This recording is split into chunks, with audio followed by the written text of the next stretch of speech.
Estamos de volta com o Docto Entrevista, recebendo aqui hoje o diretor do Departamento de Políticas para a Juventude, João Paulo Bramus, que está falando para a gente da questão do envolvimento do jovem caratinguense nas causas sociais, lutando por seus direitos, de um programa especial que a gente já falou dele no primeiro bloco. E agora a gente vai dar continuidade ao assunto da fundação da Casa dos Estudantes. João Paulo, é muito interessante quando a gente vai analisando o estatuto e tudo mais, essa questão da diretoria da fundação. Como que ela é formada, como que funciona?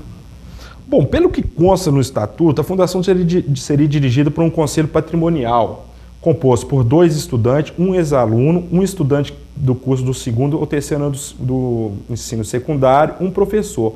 Mas o interessante, como eu disse que o estatuto foi feito em 1964, que ele é um estatuto reacionário e acredito que não tenha vigor no século XXI, por exemplo, o cargo de presidente será ocupado vitaliciamente. Como que pode um processo democrático de alguém ser presidente de uma fundação pela eternidade? Então, assim, eu acho que não condiz com o cenário brasileiro atual, mediante essas manifestações, que elas lutam contra esse sistema que não deixa a juventude avançar. Você falou para mim que teve analisando, né, tudo em relação a essa fundação. E em relação às atas, o que você pôde perceber, o que você descobriu, João Paulo? Bom, na verdade não existe nenhum registro de ata no cartório de registro dentro de Caratinga. A única coisa que eu consegui lá foi esse estatuto aqui de 1964. Inclusive, por essa fundação, por esse movimento ser muito antigo dentro da cidade, nós gostaríamos de saber, agora eu falo como presidente do Conselho da Juventude, igual nós iremos requerir para o Ministério Público, algumas informações. Por exemplo, onde está o acervo dos estudantes? Porque são 50 anos de história, são 50 anos de luta. Nós gostaríamos, isso é uma preservação da história do município, do movimento estudantil dentro do cenário brasileiro. Nós gostaríamos de saber onde estão as atas dos últimos 20 anos, desde quando findou o Centro dos Estudantes de Caratinga. Por exemplo, o Conselho Consultivo aqui diz que ele precisa de ter 20 pessoas compondo o Conselho Consultivo. E no Conselho Consultivo aqui, até o prefeito deveria estar nesse Conselho Consultivo, e ele não teve nenhum tipo de ofício que foi mandado para ele. E o Conselho Consultivo, aqui pelo Estatuto, preza que ele deva reunir-se 2 vezes por ano, 1 vez por semestre. Nós já estamos no mês de agosto e não estou sabendo de nenhuma reunião desse Conselho Consultivo. Por exemplo, quais são que o Conselho irá requerir para o Ministério Público? Quais são os bancos que essa fundação? Quais são os rendimentos para ela se manter durante 20 anos? Porque você tem que pagar a conta de luz, você tem que pagar funcionário, você tem que pagar IPTU, então você tem que pagar algumas coisas. Então, são esclarecimentos que a sociedade brasileira, a sociedade caratinguense, ela começa a exigir de forma legítima, porque a fundação ela é um bem público, aquele patrimônio é um bem público. Onde que está o jovem ali dentro? Então, são certos equívocos que acontecem que nós estamos querendo esclarecer para que se torne transparente.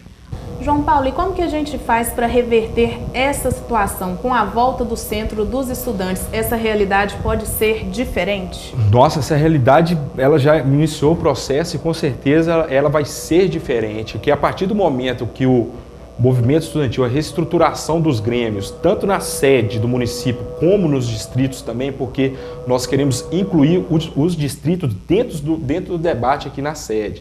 A partir do momento que os grêmios estiverem fundados, os estudantes com a sua autonomia irão convocar uma assembleia e nessa assembleia haverá uma reformulação desse estatuto que é reacionário e provavelmente do próprio estatuto dos Centros de Estudantes, que é de 1968. Tem que ter algumas observações ali, porque como houve a evolução da sociedade, os estatutos também necessitam de uma reestruturação. Assim como se reestruturam as leis, também se reestruturam os estatutos e os regimentos. Por exemplo, aqui pela Fundação Casa Estudante, o artigo 31,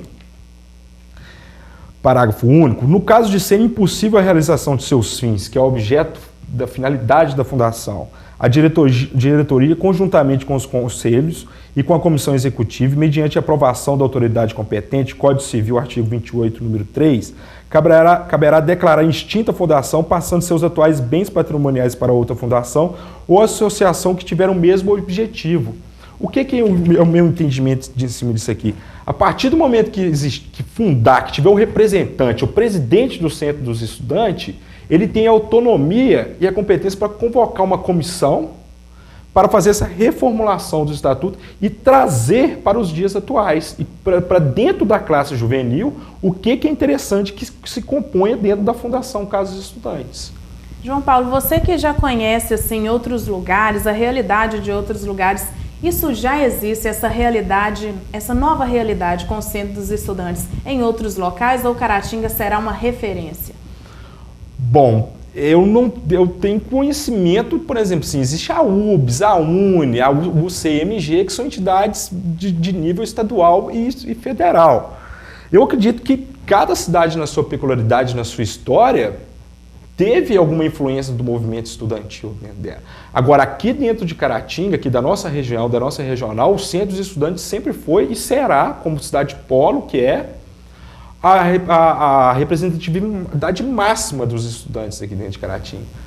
E quais as escolas que vão participar? Quem que vai poder participar? Bom, nós já temos a articulação e a abertura das escolas para que a comissão entre, dando o circuito de palestras e orientações e a orientação técnica também pelo Departamento de Juventude e outras entidades, por exemplo, assim, o presidente da OAB vai dar alguma orientação em cima de questão de estatuto e regimento.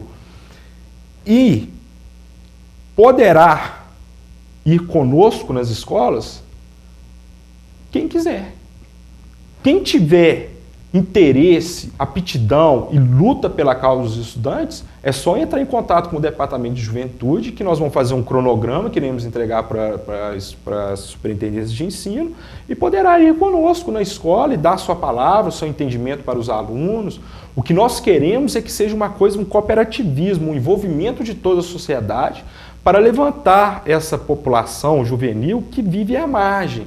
Ela tem um contato direto, um contato muito próximo com a droga, com o álcool, com cigarro. Então, o estudante, por ele ser a matéria-prima da mudança, a matéria-prima da revolução, ela está dentro do estudante, porque o estudante ele não tem vício da sociedade.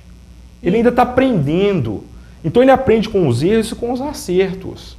Então é interessante esse envolvimento entre os estudantes para eles irem se moldando. A questão da cidadania é muito importante, do voto. Por exemplo, eu duvido que qualquer estudante aqui dentro de Caratinga que saiba que quando tem eleição para diretor, ele tem o direito de votar. Verdade. Eu duvido que eles tenham esse esclarecimento. Então, esse envolvimento dos centros de estudantes, eles vão ganhar informações que por eles são desconhecidas. Essa é importante. Existiu, após a ditadura militar, um sentido, uma direção de não deixar o jovem avançar, porque o jovem é questionador. Ele questiona, e o papel dele é questionar. Então, eu acho muito importante que o jovem exerça a sua cidadania dentro da sociedade. E esse é um momento muito oportuno para que isso aconteça, acho que mais oportuno do que esse momento agora, na atual conjuntura, não existe. É verdade. João Paulo, nós paramos por aqui por um minutinho, vamos para o intervalo e voltamos já já.